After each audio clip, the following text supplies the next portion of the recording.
Salut à toi, bienvenue sur Étudier différemment. Tu as soumis ton dossier sur l'espace Campus France et c'est maintenant le temps de se préparer à l'entretien en présentiel ou à distance. Et bien, cette vidéo te concerne. Est-ce que tu sais que c'est une étape cruciale pour pouvoir convaincre l'examinateur sur la cohérence de ton projet?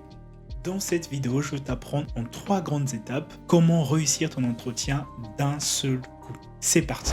La première étape, c'est de comprendre les attentes de l'entretien. Eh bien, il ne faut pas que tu ailles juste à l'entretien pour te dire, ok, bon, je veux voir comment ça va se passer. Et non, tu dois comprendre pourquoi cet entretien-là, elle est importante. Avant ça, j'ai envie de te raconter une anecdote que j'ai reçue des sources sûres. C'est que, je ne sais pas dans quel pays tu me suis en tout cas, mais c'est que dans un pays, il y a une fois c'était l'année dernière, quelqu'un m'a dit qu'en fait son dossier il a bien passé l'entretien, on lui a dit ok tout est bon, mais en fait les examinateurs n'avaient pas soumis son dossier auprès des universités, c'est-à-dire quoi que son dossier est resté dans son pays en fait. Pourquoi? Bah certainement ils n'avaient pas vu la cohérence de son dossier, de son projet d'études avec son projet professionnel. Donc c'est très important de pouvoir en fait préparer cet entretien. La première étape, c'est comprendre les attentes de cet entretien. Il faut comprendre que l'entretien permet aux examinateurs de pouvoir voir tes motivations.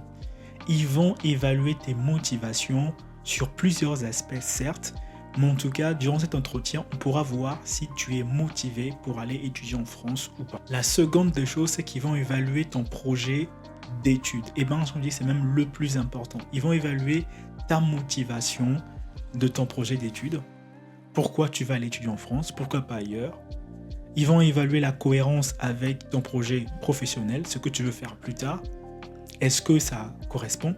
Ils vont également évaluer ce que tu fais maintenant. Supposons que tu fais, je sais pas moi, chimie et que tu vas aller étudier en France, tu vas aller étudier comptabilité, alors que tu fais chimie maintenant, tu es déjà en licence. C'est un peu incohérent en fait. Par exemple, si tu as fait, je sais pas moi, une série littéraire et que tu leur dis « Ah non, moi je vais faire mathématiques », eh bien c'est un peu incohérent. Donc ils vont évaluer tout ça. Et ce qu'ils vont évaluer également, un tout petit peu quand même, la capacité de votre autonomie. Est-ce que vous serez autonome en termes linguistiques, par exemple? Je sais pas de quel pays vous venez, mais si vous parlez français ou pas, ou si vous parlez d'autres langues, parce que c'est aussi important, même si vous venez étudier en France, bah, il est important de pouvoir maîtriser une langue qui est, j'ai envie de dire, incontournable comme l'anglais. Maîtriser, c'est trop dit, mais en tout cas, de pouvoir avoir cette approche-là d'apprentissage-là. Ils vont évaluer également votre capacité à pouvoir s'exprimer de manière un peu plus fluide, pouvoir être courageux de prendre la parole, vous voyez. Donc ça, c'est aussi une évaluation qu'ils pourront faire rien qu'au contact qu'ils auraient avec. Souvenez-vous que l'examinateur n'est pas là pour pouvoir vous